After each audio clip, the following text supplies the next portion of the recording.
So in this video, I'm going to show you how to change your Yahoo homepage into a Google Chrome homepage.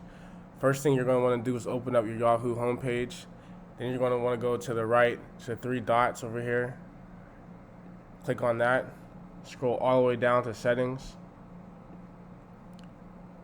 From settings, you want to go all the way to the left to search engine. And where it says Yahoo, you want to click on that drop down. And it's going to give you a list of different home pages that you can click on. We're going to click on Google. So once you click on Google, open up a new tab and Google Chrome pops up. You can close the old Yahoo homepage, and just to double check to make sure, you want to open up a new tab and make sure it goes to Google Chrome.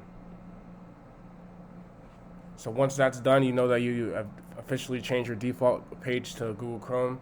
If you like this video, like, subscribe, and share. And if you have any questions, give me a comment, and I'll be sure to answer it. Thank you.